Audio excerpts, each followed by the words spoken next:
Hello, this is Chuck Williams with Finspire, and we are the advisors for your company's 401k plan.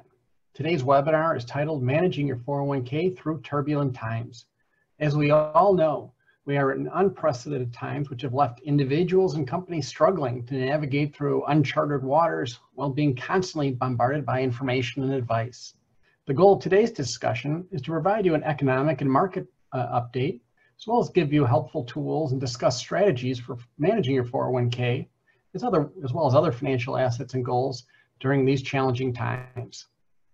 The subject matter in this communication is educational only and provided with the understanding that Finspire LLC is not rendering legal, accounting, investment advice, or tax advice. You should consult with your appropriate counsel or other advisors on all matters pertaining to legal, tax, investment, or accounting obligations and requirements. The opinions voiced in this material are for general information only and are not intended to provide specific advice or recommendations for any individuals. The information is taken from sources that we believe to be reliable, but is not guaranteed by us as to the accuracy or completeness. Opinions expressed are subject to change without notice and do not take into account the particular investment objectives, financial situations, or needs of individual investors. So today's agenda, we'll give a market and economic update, talk about strategies for managing your 401k and avoiding common pitfalls, and some helpful resources for you. So to start out with, it's good to give a recap of how we got here. Well, it seems like a long time ago. It's important just to go back several months to pre-COVID world, as it provides some key insight into what has happened since and where we're going. So pre-COVID-19, and we'll say before February 2020, we were in the longest economic expansion in U.S. history. It's steady GDP growth, strong labor market and wage growth, and strong asset returns, modest volatility across stock and bond markets. So we just came off one of the best stock market years we've had in a long time in 2019. And the economy seemed to be doing well. Since then, the bull market turned into a bear market. Bear market defined as a drop of at least 20% in the market as COVID spread widens. So this is a social distancing recession, so a very unique thing, leading to record jump in unemployment claims, extraordinary market volatility in stock, bond, and energy markets, and poor returns. So what happened in response to that?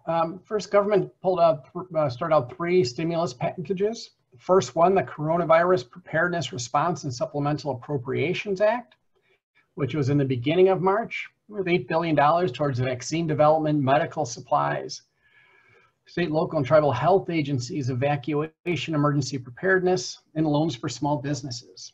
A week later came the Families First Coronavirus Response Act, brought in emergency paid leave, paid sick days, emergency grants and loans to states, required private insurance expansion of certain COVID expenses, and senior and child nutrition program funding. Then 2 weeks later comes the big one, which is $2.2 trillion, part of what they call the CARES Act, which is the Aid, Relief, and Economic Security Act. This was direct payments to individuals and families in form of check. Unemployment benefits increased. Hospital medical supply investments and loans and support to major industries and small businesses and to state and local funds. So you had a significant increase in government spending to try to put money back into the economy and protect workers. So what happened since that, you saw the biggest concern, and we'll get to a lot of the headline news, is these weekly jobless claims. So you see the weekly jobless claims here going up dramatically into kind of the middle of March. So you had a significant spike here, and this was, again, obviously the result as companies, businesses were severely interrupted, their revenue streams, and it varied from one industry to the other. So that has been a significant concern. And then look here on the performance, though, of the stock market. So if we see here is this big run up during this expansion that we've had. Here is about the end of January, early February, and we saw a 34% drop in the market, which bottomed about the end of March. And from there, we saw this big run up from there. And year to date, through the first 6 months, the stock market down about 1.6, just under 2%. So this is a unique thing. First time in history, we had both a bear market, meaning a market drops at least 20%, as well as a bull market in the same month. in a 30-day period. So an extraordinarily unusual time and often confusing to investors to see, boy, all this bad news is the market came up. Boy, why did it come up so significantly? And here is asset class performance. Let's focus here on year to date in these different asset classes through the first 6 months of the year. So you see fixed income or bonds were actually up 6%. Cash, basic money markets up 0.5%. Large cap US stocks down 3%. And you see down here, the worst being commodities down almost 20%. Your asset allocation, so this is a typical mix, stocks and bonds, was down about 4.5%. So for those of you in a target date fund, it'll vary depending on which target date fund that you used. You'll see some are probably down 4 to 8% typically as your target date fund, again, depending on the term. But this gives great insight into managing your investments. Often a mistake people make is they're trying to find out what's going to be the best investment to go into next year. And very often they'll take a look at what did the best last year. And that doesn't always work. A good example here is 2017. This is emerging markets equity. Well, this was the best performing asset class. What happened the next year? The worst performing asset class. So what you see down the middle here is the benefit of diversification. By investing into a wide range of investments, stocks, bonds, cash, based on your particular situation, you don't have as big a highs, not as big a lows either. And this really is what a target date fund is designed to do inside of your 401k, where it's managing it towards an anticipated retirement date. So what do we look for? Signs of a recovery. We at Finspire believe there's 5 kind of key areas we take a look for to show that the economy is recovering, or for evidence the economy is recovering.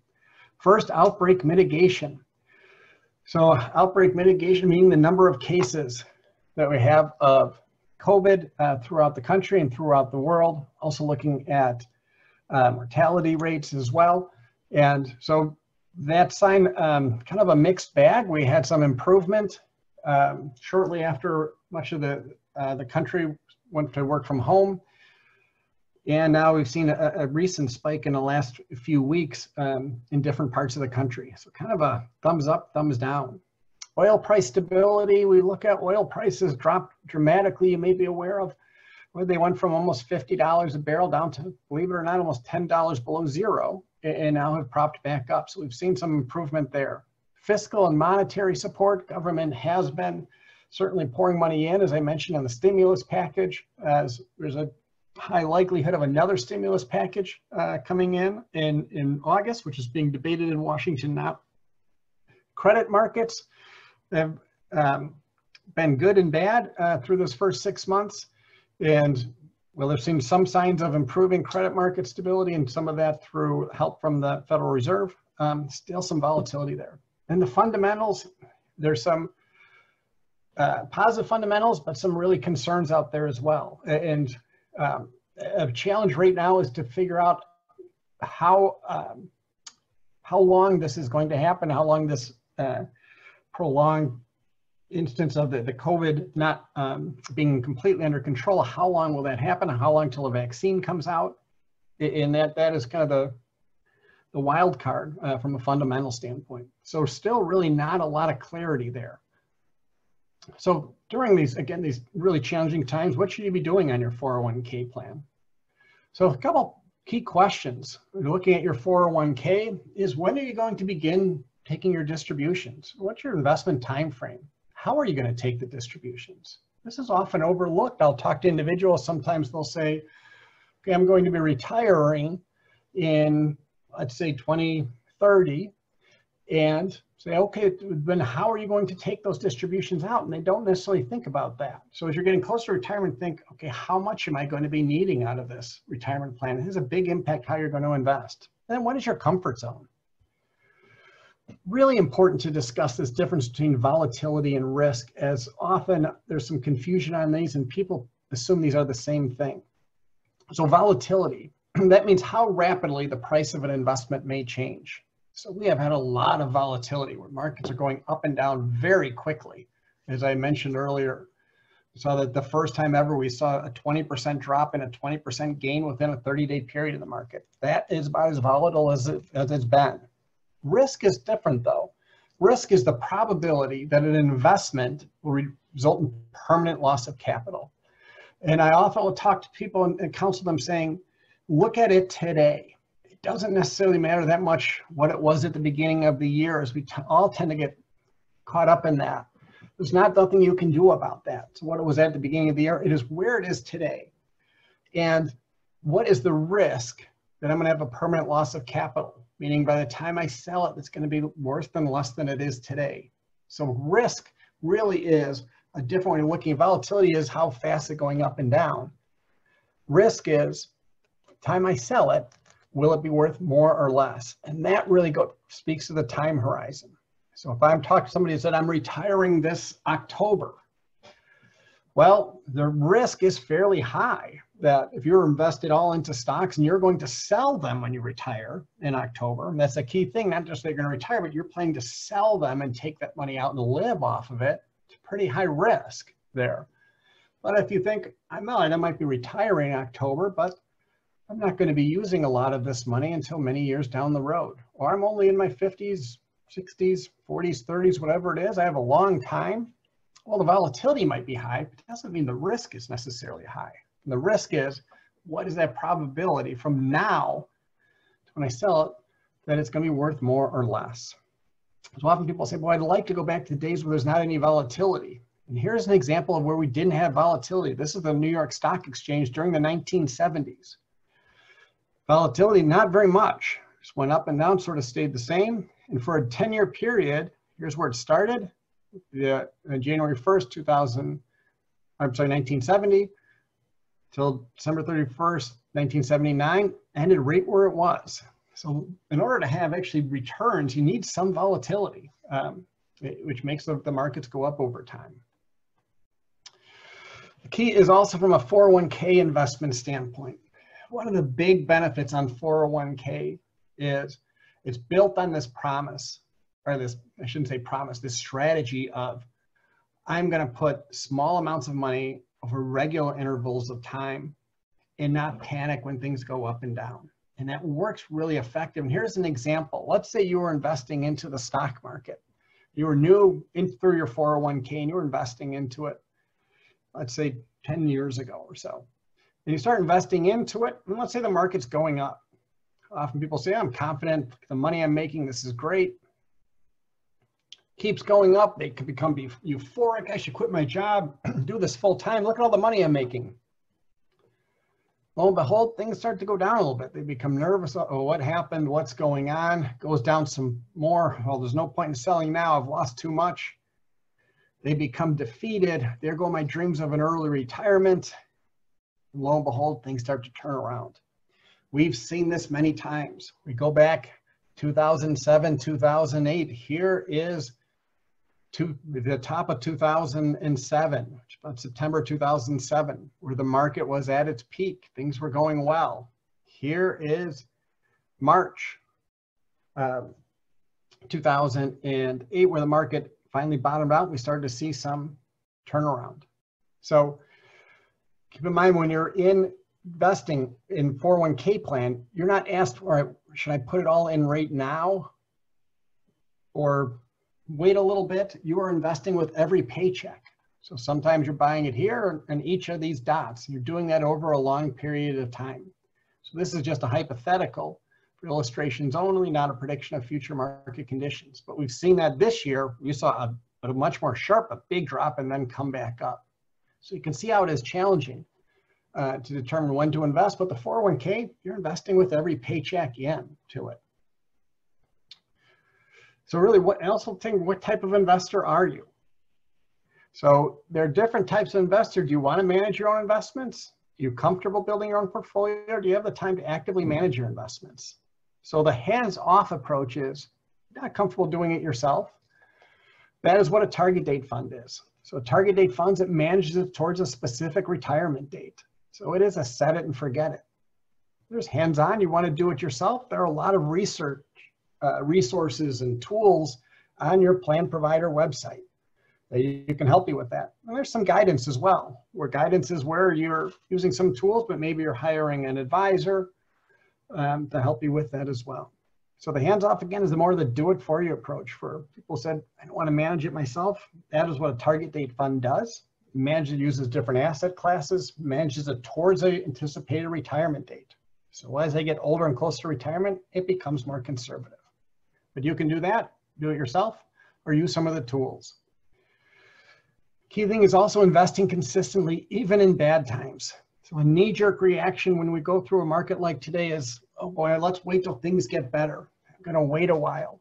And it's a natural thing to do. So here are some interesting performance figures and showing 4 different scenarios where the 5-year return, subsequent 5-year return after we came out of, for example, the Great Depression, 1932, markets were up 367% over the next 5 years. Severe recession, 1982, 94 was another one, and the most recent one, March 2009. And one thing to note is often the markets come up before the recession ends, before we knew the recession ended even. So often people wait till things get better. Often the market's already responded to that.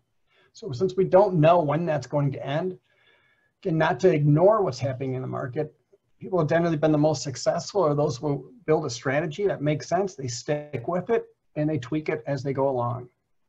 So what questions investors are asking, should I move to cash right now? How do I pull money out of the market? Should I change how I'm invested into something less risky? Why should I put more into my savings plan when investments have been going down? And those are great questions and really are more personalized questions where you want to be talking to your financial advisor about that. You're welcome to talk to us at Finspire as well and answer questions that you might have. But it is a time really to be looking at your investments. Sometimes I've talked to individuals and they've been maybe more aggressive than they should have been, or maybe more conservative. It's a good time to take a look. And some common pitfalls. One, emotional panic selling. Again, this, if you go back, look in history on investment performance and look at people who really had a tough time and didn't do as well, often it's been this emotional panic selling, where something happens and they panic it out and don't get back in. Trying to time the market, now maybe more difficult than ever, to try to time when you think it's going to go down or up. Avoiding the market, just saying I'm not going to go into it at all. Investing without sufficient research and understanding. Again, if it's a really good time to be reaching out, using some of the resources you have available so you understand what your plan is and make sure it makes sense.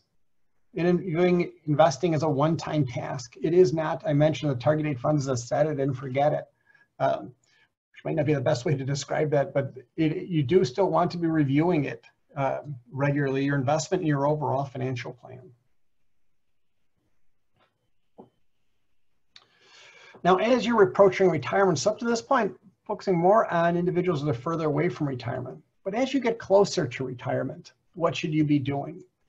This is an interesting slide that came out a couple of years ago and showed what do people actually do into retirement. Most of us think of is we go to work for a company or several companies, we retire, and that's it, we're done working. As you see here, according to the survey, only about 29% of people stop working all at once. 24% continue to work part-time, but outside of their primary occupation.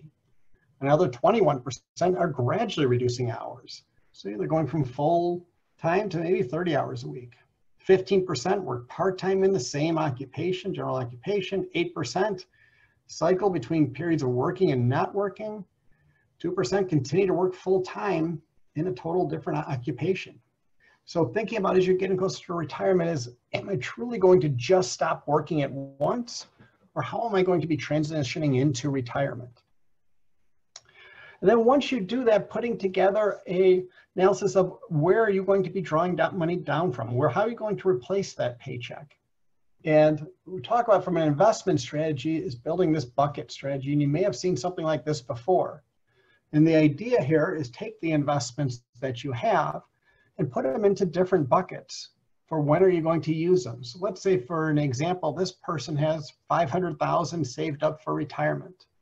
And they say they're within a couple of years for retirement. And this is 3 just general buckets, and you may want to do more specific and more detailed. I'm saying, okay, in this first bucket, this is going to be my first 10 years of retirement, say from age 65 to 75. During that, I'm going to want to be doing some traveling. I'm going to be a little more conservative with the money here because I've only got a 10-year time frame. I'm going to be taking money out every year. So my hypothetical allocation, maybe I put $250,000 into this, and I'm going to assume I'm going to earn maybe a 4% return during that time. So you have this bucket, and you're going to spend that amount down over this 10 years. The next bucket is for your mid-retirement.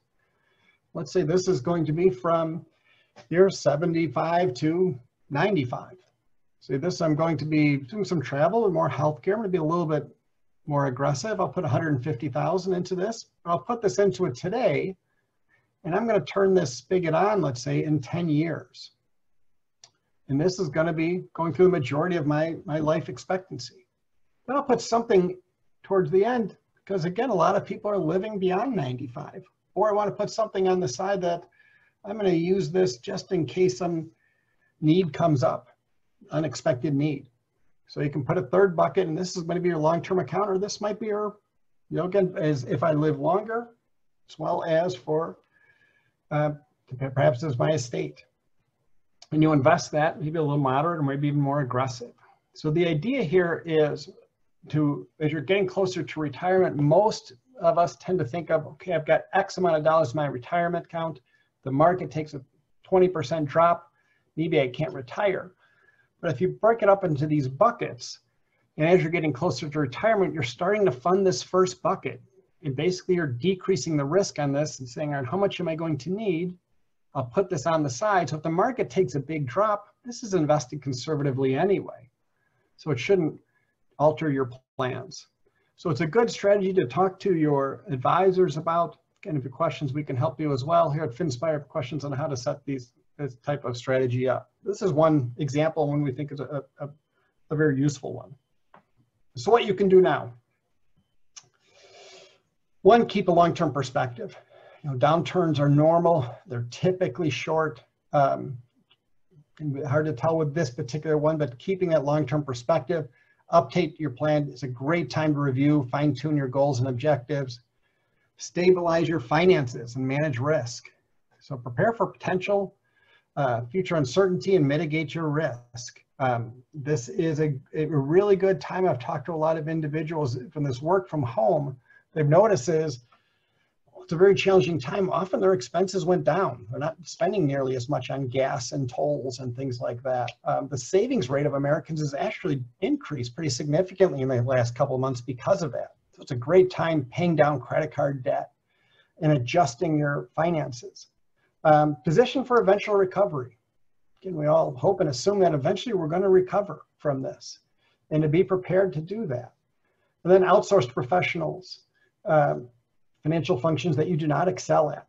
So getting help. You talk to your financial advisor. Use the resources on their 401k website. Great tools that are on all of those. As well as we have our team here at Finspire who are here to assist as well with any questions you might have. So the resources you have on each of your provider websites, your 401k website, go on to. There's a lot of great tools there. Also, we have resources through our group at Finspire.